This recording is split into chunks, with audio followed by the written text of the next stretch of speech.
Você já sentiu que está vivendo a vida errada?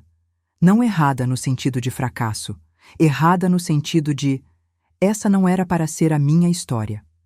Como se existisse uma versão de você em algum lugar vivendo o que você só consegue imaginar. E o mais perturbador não é isso. O mais perturbador é que essa sensação está certa. A física quântica, não como metáfora, como modelo, descreve algo que a maioria das pessoas nunca vai processar de verdade. Todas as versões possíveis de você existem simultaneamente. Não em universos distantes e inacessíveis. No mesmo campo, agora. A questão nunca foi se existe uma versão melhor. A questão é por que você continua colapsando sempre a mesma. Pessoas despertas mudam de linha do tempo. Não porque descobriram algum segredo espiritual, mas porque mudaram algo que a maioria nunca toca. Hoje você vai entender o mecanismo, não a teoria bonita, o mecanismo real. E a parte mais perturbadora é que você acha que está tentando mudar, mas o campo que você emite diz outra coisa completamente diferente. Sofia tem 38 anos, designer de interiores em São Paulo. Ela transforma espaços. É o que ela faz melhor. Entra numa sala cinza, sem vida, sem intenção, e em semanas aquele espaço respira. Os clientes choram quando veem o resultado, não de gratidão exatamente, de reconhecimento, como se finalmente vissem onde moravam de verdade. Sofia entende de frequência de espaços.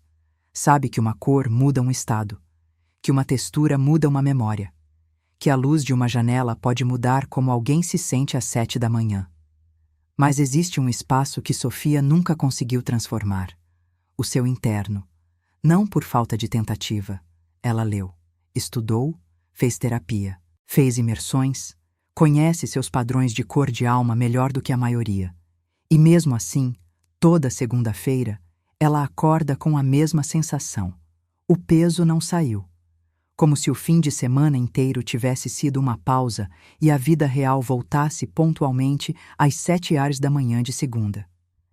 Numa conversa com uma cliente, uma mulher de 61 anos que havia perdido tudo e reconstruído, Sofia perguntou sem querer: "Como você fez para mudar de verdade?" E a mulher disse algo simples, que Sofia não conseguiu parar de pensar. "Eu parei de tentar mudar minha vida e comecei a mudar o nível de consciência de onde eu vivia." David Hawkins, psiquiatra e pesquisador, passou décadas mapeando o que ele chamou de campos de consciência, não como conceito espiritual vago, como estrutura mensurável de como a energia humana se organiza. O mapa dele vai de 20 a 1000, vergonha na base, iluminação no topo. Mas o que mais importa não é o número. É o que Hawkins descobriu sobre como esses campos funcionam. Cada nível de consciência não vê o mesmo mundo. Não porque o mundo seja diferente, porque o campo do observador filtra o que é possível de ser visto. Em campo de medo, você percebe ameaças. Em campo de coragem, você percebe possibilidades. Em campo de amor, você percebe conexões que eram invisíveis antes. Não é otimismo, é física da percepção. E aqui está a parte que Sofia nunca tinha considerado. Ela sabia de tudo isso, intelectualmente. Mas conhecimento no nível de consciência de vergonha não muda o campo, só muda o vocabulário. Você pode saber tudo sobre frequência e ainda emitir a frequência errada, porque o campo não responde ao que você sabe, ele responde ao que você é. Vamos entrar na física, não como enfeite, como fundamento. Mecanismo 1. A teoria dos mundos paralelos e o colapso da função de onda. Em 1957, Hugh Everett III, físico de Princeton, propôs algo que a comunidade científica levou décadas para levar a sério. Cada vez que uma partícula quântica é observada, ela não escolhe um estado. Todas as possibilidades se manifestam em ramos paralelos da realidade. Isso é a interpretação dos muitos mundos, não ficção científica. Física teórica séria, hoje defendida por físicos como Max Tegmark, do MIT. O que isso significa para a consciência humana? Usando como modelo interpretativo, não como prova clínica, cada decisão, Cada estado interno, cada frequência emitida é um ponto de colapso. O campo de possibilidades existe antes da observação. O observador colapsa uma fatia desse campo em realidade experimentada. Em linguagem direta, o que você é internamente determina qual fatia de possibilidades você colapsa em experiência.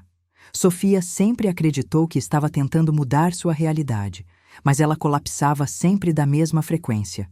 E frequência idêntica colapsa fatia idêntica. Não por punição, por coerência física.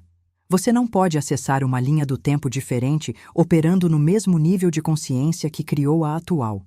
Isso não é espiritualidade. É lógica quântica básica. Mecanismo 2. O sistema reticular ativador e a filtragem da realidade.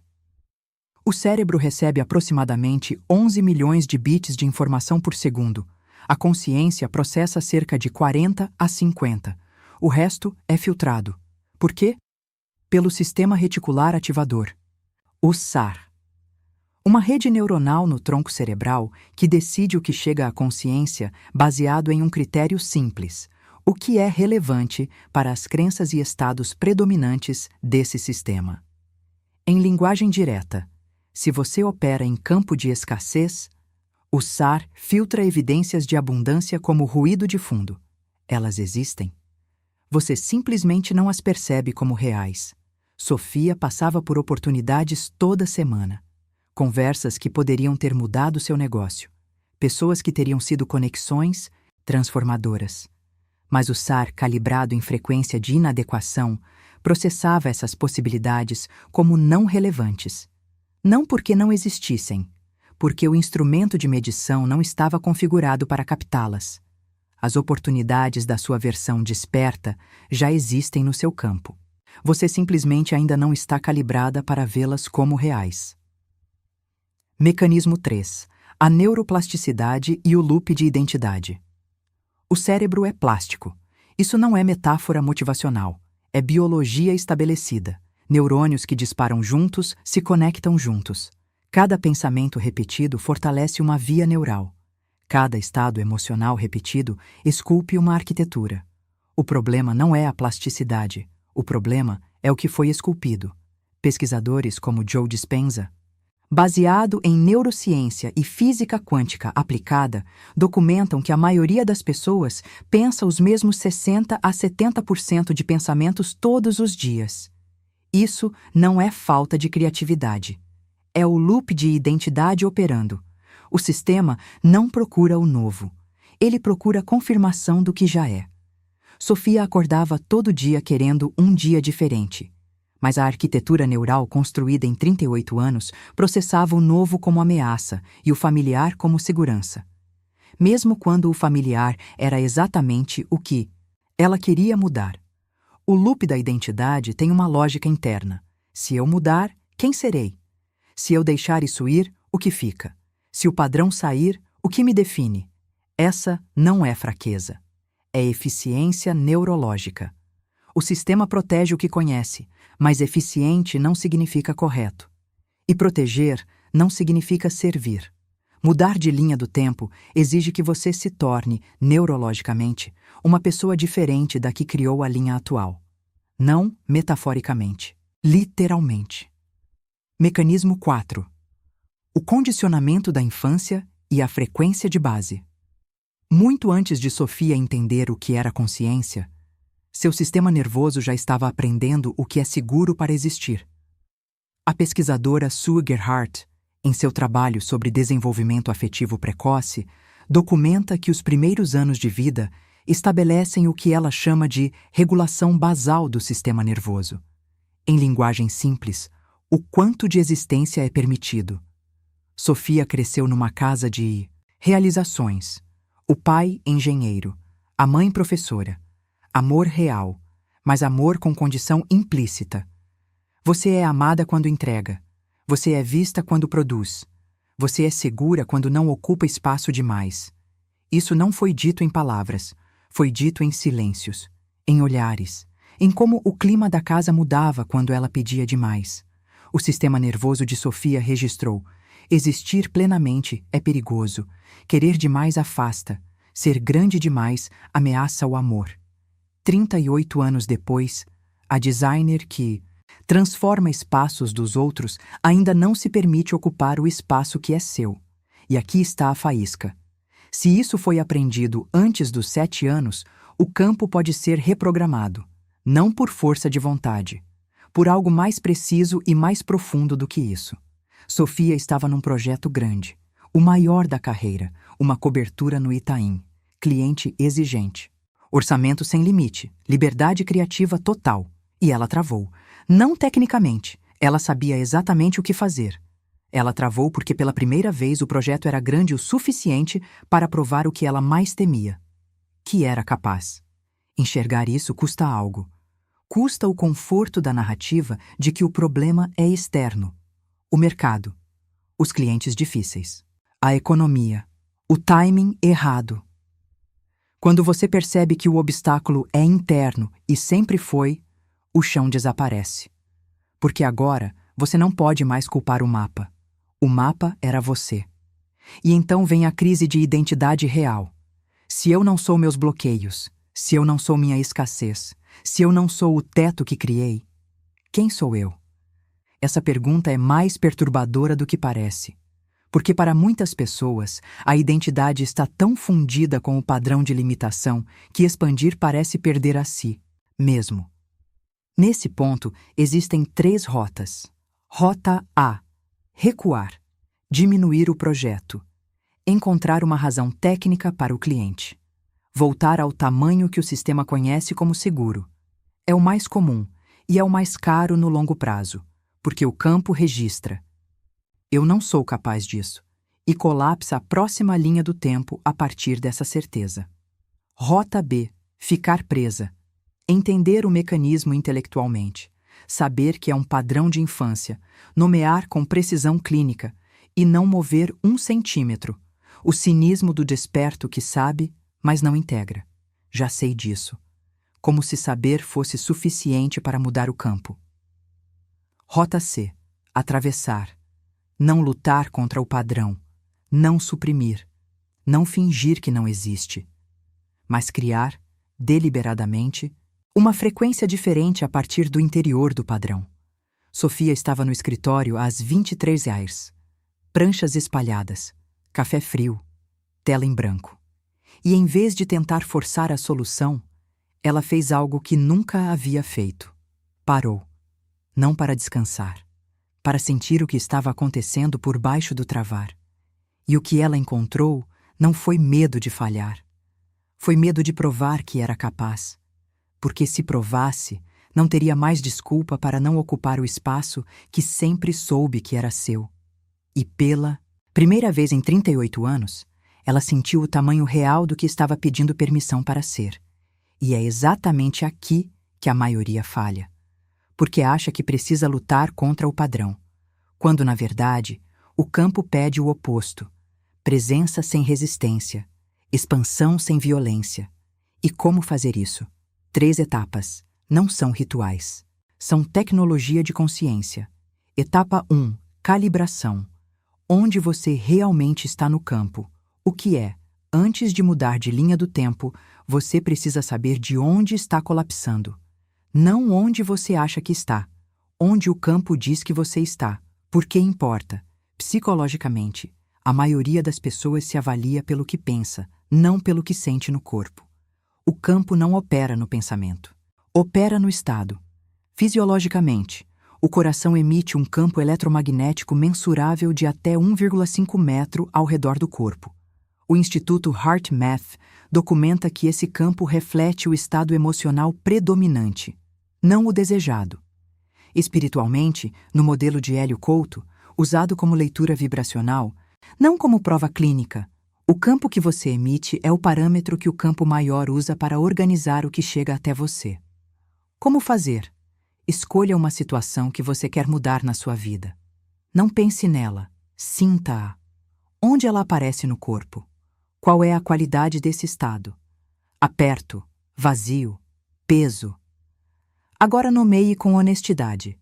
Esse estado é de expansão ou contração? Exercício prático. 90 segundos agora. Feche os olhos. Coloque a mão no peito. Pense na área da sua vida que mais quer mudar, não na solução, na situação atual. Respire. Observe o que o corpo faz. Não julgue. Só observe. Erro comum: tentar calibrar a partir do que você quer sentir em vez do que você realmente sente. O campo detecta incongruência, e incongruência emite ruído, sinal real de progresso. Você começa a perceber a diferença entre o que diz que sente e o que o corpo está realmente emitindo. Essa lacuna, quando visível, é o começo da mudança real. Etapa 2. Dissolução. Decolapsar o padrão dominante. O que é?